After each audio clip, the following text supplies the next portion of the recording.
মোৰ এটাই ল'ৰা, তাক এনেকৈ চাই থাকিব নোৱাৰোঁ। ল'ৰাটো একমাত্ৰ ল'ৰা, তাকতো আমি চাই থাকিব নোৱাৰোঁ, নিজে বিক্ৰী হৈ কৰিব লাগিব। সকলোৱে অকণমান আমাক সহায় কৰক, সি যাতে সুস্থ হৈ আমাৰ বুকুৰ মাজতে থাকে। সকলোৱে যি যেনেকৈ পাৰে আৰ্থিক সাহাৰ্য আগবঢ়ায় পুত্ৰ সন্তানটিৰ তাক যাতে আমি সুস্থ কৰি আনিব পাৰোঁ, তাৰ বাবে আমি সদায় আমাৰ বুকুৰ মাজত যাতে থাকিব পাৰে সেইটোৱে বিচাৰিছোঁ। দীৰ্ঘদিন ধৰি বৃক্কজনিত ৰোগত আক্ৰান্ত হৈ আছে এওঁৰ পুত্ৰ হেমন্ত শইকীয়া। যোৱা মে' মাহৰ 2 তাৰিখে তেওঁ কিডনীত অসুখত ভুগি আছে বুলি আমি জানিব পাৰিছিলোঁ, আৰু সেইকাৰণে আমি 3 তাৰিখৰ দিনাখনি আমি গুৱাহাটীলৈ গৈ তাতে গুৱাহাটী এপ'ল' মেডিকেলতে আমি চিকিৎসা কৰি আছিলোঁ, আৰু তাৰপাছত আমি উন্নত চিকিৎসাৰ বাবে আমি হায়দৰাবাদলৈ গৈছিলোঁ। চিকিৎসা কৰি ঘূৰি আহি থাকোঁতেই যাত্ৰা নৈশ বাছখনৰ দুৰ্ঘটনাত গুৰুতৰভাৱে আঘাত পাইছিল হেমন্ত আৰু তেওঁৰ মাতৃয়ে।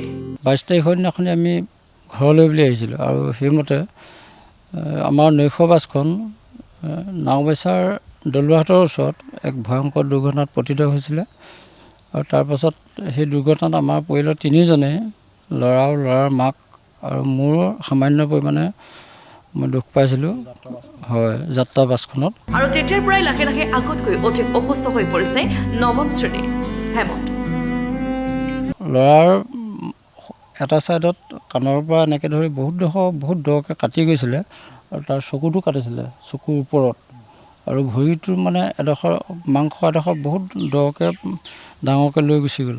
মাকৰো মানে এটা হাতৰ এইটো ছাইড ভাগি গৈছে সম্পূৰ্ণ, তাৰপাছত এটা ছাইড কাটিছে, আৰু গোটেই গাটো বহুত দুখ পাই মানে এইটো এনেকুৱা টেমুনা বান্ধি গৈছিলে। ডাক্তৰেও নাজানিলে কাৰ কি অসুখ হৈ আছে, পেইন কিলাৰ মাৰি দিয়া হ'ল, তাৰপাছত তাৰো মানে কিডনীৰ অসুখটো জটিললৈ গুচি গৈছিল। আটাইতকৈ দুৰ্গতীয়াকৰ হেমন্তক এতিয়া চিকিৎসকে পৰামৰ্শ দিছে কিডনী ট্ৰান্সপ্লেণ্ট কৰাৰ। ডাক্তৰে এতিয়া মানে ট্ৰান্সপ্লেণ্টৰ কথা কৈছে। কিডনী ট্ৰান্সপ্লেণ্টৰ বাবে এতিয়া তেওঁলোকক প্ৰয়োজন প্ৰায় 25 লাখ টকা। ট্ৰান্সপ্লেণ্ট কৰিবলৈ যাওঁতে 25 পৰা 30 লাখ টকা প্ৰয়োজন হ'ব বুলি জানিব পাৰিছোঁ। গতিকে এনেকৈ যদি কিবা ভাল ভাৱে হ'ব, নহ'লে পাছৰ পৰ্যায়টো আমাৰ কাৰণে বহুত জটিল হৈ যাব। দীৰ্ঘদিন ধৰি পুত্ৰৰ চিকিৎসা কৰি অহাৰ উপৰিও দুৰ্ঘটনাৰ সময়তো খৰচ হৈছিল কেইবা লাখ টকা। যথেষ্ট সমস্যা হৈছে, যিহেতু দীৰ্ঘদিন চিকিৎসা চলিয়ে আছে। মে' 2 তাৰিখৰ পৰা ধৰা চিকিৎসা চলিয়ে আছে। এতিয়া বাহিৰত যাওঁতে দুৰ্ঘটনাটোত হওঁতে যথেষ্ট আমাৰ কেইবা লাখৰ ওপৰত আমাৰ খৰচ হৈ গুচি গ'ল। গতিকে তাৰপাছত তাৰ আকৌ অসুখটো আৰু বেছি হ'ল। এতিয়া পুত্ৰৰ কিডনী ট্ৰান্সপ্লাণ্ট কৰাত আৰ্থিকভাৱে অসমৰ্থ হৈ পৰিছে পিতৃ। মই টেটৰ শিক্ষক। আমি 2012 চনত আমি কণ্ট্ৰেকচুৱেলত আছিলোঁ, আৰু 13 চনত পঢ়িলে আমি ৰেগুলাৰাইজ হৈছিলোঁ। আৰু এজন টেট শিক্ষকৰ দৰমহা কিমান সকলোৱে জানেই, কিন্তু আগতে অৱস্থা পাতি একেবাৰে ভাল নাছিলে।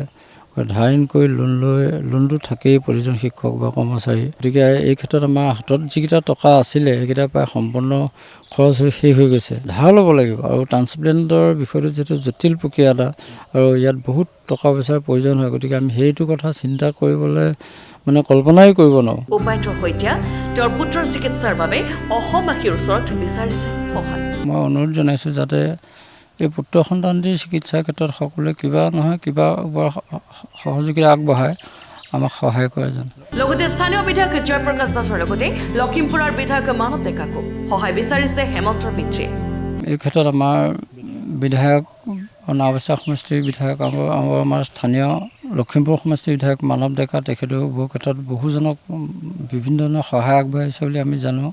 তেখেতকো মই ইয়াৰ যোগে আপোনালোকৰ যোগেদি মই অনুৰোধ জনাইছোঁ যাতে আমাৰ পুত্ৰ সন্তানটিৰ চিকিৎসাৰ কাৰণে তেওঁ যিমান পাৰে সহযোগিতা আগবঢ়ায়, পুত্ৰ সন্তানটিৰ আৰোগ্য হোৱাত কিছু সকাহ দিয়ে যেন। সহায়ৰ বাবে যোগাযোগ কৰক 9854878760 নম্বৰত।